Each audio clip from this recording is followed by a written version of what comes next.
జగన్మోహన్ రెడ్డి పరిస్థితి ఇప్పుడు జైలుకి బెయిల్కి మధ్య ఊగిసలాడుతుంది. ఇటీవల ఆ ప్రస్తుత ఎమ్మెల్యే గతంలో వైసీపీ పార్టీ రెబల్ ఎంపీగా ఉన్నటువంటి రఘురామకృష్ణరాజు ఏదైతే జగన్మోహన్ రెడ్డి కేసును వేరొక రాష్ట్రానికి బదిలీ చేయాలని ఒక పిటిషను, జగన్మోహన్ రెడ్డి బెయిల్ రద్దు చేయాలని మరొక పిటిషన్ వేసాడు. అందులో ఒక పిటిషన్ విచారణ సందర్భంగా జస్టిస్ సంజీవ్ ఖన్నా ధర్మాసనం చేసినటువంటి వ్యాఖ్యలు ఇప్పుడు దేశవ్యాప్తంగా కూడా ప్రకంపనలు పుట్టిస్తున్నాయి. ముఖ్యంగా వైసీపీ నేతల్లో నిద్రలేని రాత్రులు. ఒక రకంగా జగన్మోహన్ రెడ్డి ఇటీవల తాడేపల్లి ప్యాలెస్ వదిలిపెట్టి బెంగళూరు ప్యాలెస్ కు పరుగులు పెడుతున్నాడు.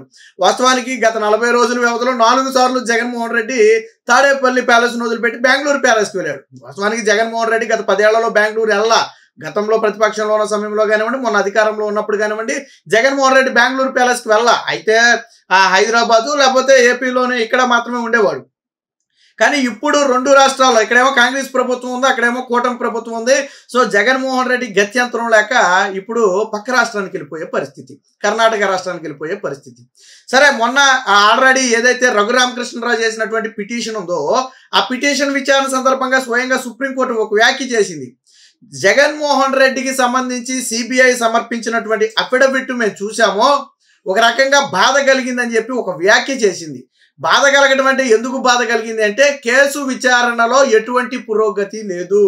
ఇదే వాదనను రఘురామకృష్ణరాజు తరపు లాయర్ బలంగా వాదిస్తే కోర్టు అంగీకరించింది. జస్టిస్ సంజయ్ ఖన్నా ధర్మాసనం అంగీకరించింది.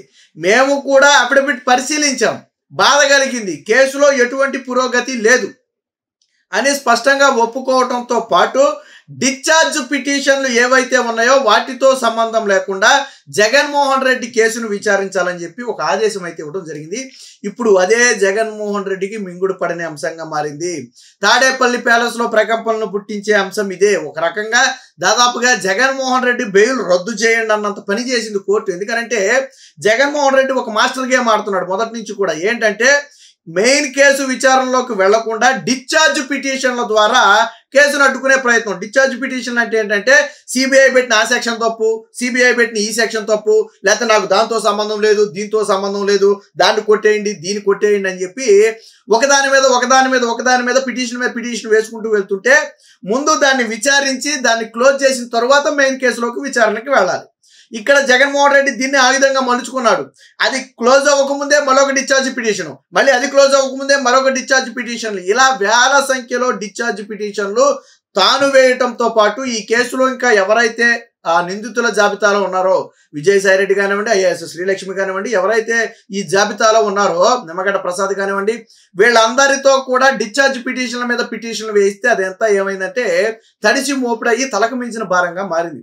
మీరు ఆశ్చర్యపోతారు, 6 మందో 9 మందో సిబిఐ కోర్టు న్యాయమూర్తులు మారారు, కానీ ఈ డిశ్చార్జ్ పిటిషన్ మీద తీర్పు రాలి. చివరి 6 ఏళ్ల నుంచి 7 ఏళ్ల నుంచి దాదాపుగా 7-8 మంది మారితే, అంటే ఏడాదికి ఒకరు చొప్పున న్యాయమూర్తి మారుతున్నా, లాస్ట్ టైం ఉన్న ఆయన అయితే లాస్ట్ 2 years నుంచి పూర్తిగా విన్నారు. ఇక రేపో మాపో తీర్పు రావాల్సిన సమయంలో ఆయన బదిలీ వెళ్ళిపోయాడు. మళ్ళీ కథ మొదటికే. సో ఈ విషయాన్ని సుప్రీంకోర్టు దృష్టికి తీసుకువెళ్లారు. గతంలో సుప్రీంకోర్టు ఏం చేసిందంటే, జగన్మోహన్ రెడ్డి కేసుల విషయంలో ఒక డెడ్ లైన్ పెట్టింది. డిశ్చార్జ్ పిటిషన్లకు ఒక డెడ్ లైన్ పెట్టింది. ఆ డెడ్ లైన్ లోపు ఫలితం ఇవ్వాల్సిన సమయంలో జడ్జి మారిపోయారు మళ్ళీ అక్కడ. దాంతో ఏమైంది, మళ్ళీ మొదటికి వచ్చింది కథ, మళ్ళీ మొదటికే వచ్చింది. సో ఇలాగ జగన్మోహన్ రెడ్డి ఈ లూప్ హోల్స్ ను ఉపయోగించుకుని కేసు ముందుకు వెళ్లకుండా చేసే ప్రయత్నం చేస్తున్నాడు. దాంతో ధర్మాసనానికి కూడా అర్థమైంది, సుప్రీంకోర్టు ధర్మాసనానికి కూడా, వీళ్ళు ఈ రకంగా డ్రామాలు ఆడుతున్నారు అని చెప్పి ఒక తీర్పునిచ్చింది. ఏమనంటే, డిశ్చార్జ్ పిటిషన్లకు మెయిన్ కేసు విచారణకు సంబంధమే లేదు. డిశ్చార్జ్ పిటిషన్లకు మెయిన్ కేసుకు సంబంధమే లేదు. డిశ్చార్జ్ పిటిషన్తో సంబంధం లేకుండా మెయిన్ కేసు విచారణ జరపండి, డిశ్చార్జ్ పిటిషన్ విచారణ సపరేట్గా జరపండి అని చెప్పడంతో పాటు సిబిఐకి కేవలం జగన్మోహన్ రెడ్డి కేసుల కోసం ఒక లాయర్ని వేసుకోమని చెప్పింది. అంటే వేరే అన్ని కేసుల్లో ఇన్వాల్వ్ చేయకుండా కేవలం జగన్మోహన్ రెడ్డి కేసులు రోజువారీ విచారణ కోసమే ఒక సుప్రీంకోర్టు ఒక లాయర్ని వేసుకోమని చెప్పింది సిబిఐకి. అంటే ఆ కేసులో ఎంత డెప్త్ ఉంది, ఆ కేసులో ఎటువంటి జాప్యం జరుగుతుంది అనేది మనం అర్థం చేసుకోవచ్చు. ఇండైరెక్ట్ గా సుప్రీంకోర్టు చెప్పింది ఇదే. ఏళ్ల తరబడి ఈ కేసు ఎందుకు సాగుతుందని సిబిఐని ప్రశ్నించింది. మీరు గత వాయిదా సమయంలో అనుకుంటా సిబిఐ మా తప్పేమీ లేదంటే సుప్రీంకోర్టు ఆగ్రహం వ్యక్తం చేసింది. ఒక దర్యాప్తు సంస్థ అయిన మీరే జాప్యం ఎందుకు జరుగుతుందో చెప్పకుండా మాకు సంబంధం లేదంటే దీనికి ఎవరు బాధ్యులు, ఎవరు సమాధానం చెబుతారు? కేసుని పర్చూ చేయాల్సిన బాధ్యత, ముందుకు తీసుకెళ్లాల్సిన బాధ్యత, పురోగతి సాధించాల్సిన బాధ్యత సిబిఐ మీద ఉంది కదా. మీరు ఎందుకు బలంగా వాదనలు వినిపించడం లేదు, ఎందుకు రెగ్యులర్గా కేసుల్ని వాయిదాలు పడకుండా అడ్డుకోవటం లేదని చెప్పి గతంలో సుప్రీంకోర్టు అడిగింది, సిబిఐని అడిగింది. దాంతో సిబిఐ ఏమీ సమాధానం చెప్పలేక కక్కలాక మింగలాక సరే ఏదో తప్పించుకుందా అనుకోండి, తరువాత వాయిదానే ఇప్పుడు జరిగిన వాయిదా. సో అందుకే అప్పుడే ఏమైంది చెప్పింది, జగన్మోహన్ రెడ్డి కేసుకు సంబంధించి సమగ్ర సమాచారంతో ఒక అఫిడవిట్ దాఖలు చేయమని అడిగితే చేశారు వాళ్ళు. అప్పుడు దాన్ని న్యాయమూర్తి చదివారు. కేసు హీరింగ్కి వచ్చే ముందు న్యాయమూర్తి చదువుతారు దాన్ని. సో పూర్తిగా చదివి ఆయన చెప్పింది అదే, కేసులో ఎటువంటి పురోగతి లేదు. ఎందుకు లేదు అంటే డిశ్చార్జ్ పిటిషన్లో వంక, కాబట్టి ఇక నుంచి డిశ్చార్జ్ పిటిషన్లు దీనికి సంబంధం లేకుండా విచారించండి, మెయిన్ కేసు రన్ చేసేయండి అన్నారు. వాస్తవానికి ఎన్ఫోర్స్మెంట్ డైరెక్టరేట్, ఈడీ అంటాం కదా మనం, ఎన్ఫోర్స్మెంట్ డైరెక్టరేట్ ఏదైనా ఒక కేసును టేకప్ చేసి మనీ ట్రయల్గా నిర్వహిస్తే ఖచ్చితంగా అందులో తప్పించుకోలేరు. మీరు ఎక్కడైనా చూసుకోండి దేశంలో, ఒకసారి మనీ ట్రయల్ జరిగింది అంటే ఖచ్చితంగా తప్పించుకోలేరు, దొరికేస్తారు. ఇప్పుడు అరవింద్ కేజ్రీవాల్ ఢిల్లీది కానివ్వండి, లేదా ఇతర కేసులు కానివ్వండి, జగన్మోహన్ రెడ్డి కేసు కూడా దాని మనీ ట్రయల్ జరిగింది, ఆల్రెడీ ఆస్తులు సీజ్ చేశారు. మళ్ళీ చంద్రబాబు గారి కేసులో మనీ ట్రయల్ లేదు, చంద్రబాబు గారి కేసులో డబ్బులు దొరకల, ఆరోపణలు మాత్రమే ఉన్నాయి తప్ప డబ్బులు పలానా చోటుకి వెళ్ళాయి అనడానికి ఆధారాలు లేవు. బట్ జగన్మోహన్ రెడ్డి కేసులో ఆధారాలు ఉన్నాయి. ఆయన తండ్రి నుంచి లబ్ధి పొంది జగన్మోహన్ రెడ్డి కంపెనీలో పెట్టుబడులు పెట్టారు, షేర్ల రూపంలో పెట్టుబడులు పెట్టారు.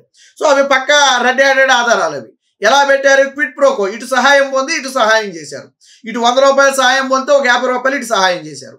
సో ఈ రకంగా జగన్మోహన్ రెడ్డి మనీ ట్రయల్ జరిగింది, దొరికింది, ఆస్తులు సీజ్ చేశారు. కాబట్టి ఇందులో గన ఈడీ గన ప్రొసీడ్ అయితే జగన్మోహన్ రెడ్డి తప్పించుకోలేడు ఖచ్చితంగా. కాబట్టే ఈ కేసులు ముందుకు నడవకుండా డిశ్చార్జ్ పిటిషన్లను అడ్డం పెట్టుకుని జగన్మోహన్ రెడ్డి ఎంతకాలం డ్రామాలు ఆడుతూ వచ్చాడు. దీంతో సుప్రీంకోర్టు కూడా డిశ్చార్జ్ పిటిషన్తో సంబంధం లేకుండా ఎప్పుడైతే మెయిన్ కేసు విచారణ జరపాలి అని చెప్పిందో, ఇక జగన్మోహన్ రెడ్డి గొంతులో పచ్చి వెలక్కబడినట్టే అయింది. ఎందుకని, డిశ్చార్జ్ పిటిషన్తో సంబంధం లేకుండా మెయిన్ కేసు విచారణ జరిపితే ఆ పిటిషన్లు అక్కడ ఉండగానే ఇక్కడ కేసు తేలిపోద్ది. సో ఖచ్చితంగా ఒక దాంట్లో జగన్మోహన్ రెడ్డికి శిక్ష పడినా కానీ దాదాపుగా 7 నుంచి 10 ఏళ్ళు శిక్ష పడుతుంది జగన్మోహన్ రెడ్డికి. జగన్మోహన్ రెడ్డి ఒక కేసులో నిరూపించబడినా దాదాపుగా 31 కేసులు ఉన్నాయి. సిబిఐ ఈడీ అన్ని కేసులు కలిపి దాదాపు 31 కేసులు దాకా ఉన్నట్టున్నాయి. అందులో ఈడీ కేసులే కేవలం ఈడీ కేసులే 11 కేసులు దాకా ఉన్నట్టున్నాయి. సో ఇందులో ఏ ఒక్కటి కన్నా నిరూపించబడినా మిగతా నిరూపించబడకముందే జగన్మోహన్ రెడ్డి జైలుకి వెళ్ళిపోతాడు. కాబట్టే జగన్మోహన్ రెడ్డి డ్రామాలు ఆడాడు. బట్ ఇప్పుడు సుప్రీంకోర్టు తీర్పు అనేది జగన్మోహన్ రెడ్డికి నిద్ర లేకుండా చేస్తుంది, వైసీపీ పార్టీకి నిద్ర లేకుండా చేస్తుంది. నిజంగా మెయిన్ కేసు మొదలైతే, విచారణ మొదలైతే రోజువారీ విచారణ చేయాలని గతంలో సుప్రీంకోర్టు ఇచ్చిన తీర్పును కూడా గుర్తు చేసింది. ప్రజాప్రతినిధుల మీద ఉన్నటువంటి కేసులను త్వరితగతిన పూర్తి చేయాలి, ఏడాదిలో పూర్తి చేయాలన్న అంశాన్ని ఒకటి దృష్టిలో పెట్టుకుని మీరు కేసును విచారించాలని కూడా చాలా స్పష్టంగా చెప్పింది. సో దీంతో ఇప్పుడు జగన్మోహన్ రెడ్డి పరిస్థితి ఎలా ఉందంటే ముందు నుంచి వెనక్కు ఇలాగ ఉంది. ఒక పక్క పదవి లేదు, ఇంకో పక్క కేసులు విచారణ ఎదుర్కోవాలా. దీంతో జగన్మోహన్ రెడ్డి ఏం చేయాలో తెలియక తాడేపల్లి ప్యాలెస్ వదిలేసి బెంగళూరు ప్యాలెస్కి వెళ్ళి అక్కడ మంతనాలు జరుపుతున్నాడని చెప్పి బయట ప్రచారం జరుగుతుంది. ఏది ఏమైనా జగన్మోహన్ రెడ్డి వ్యవహారంలో సుప్రీంకోర్టు వ్యాఖ్య అనేది జగన్మోహన్ రెడ్డికి అతిపెద్ద చెంపపెట్టుగా చెప్పొచ్చు.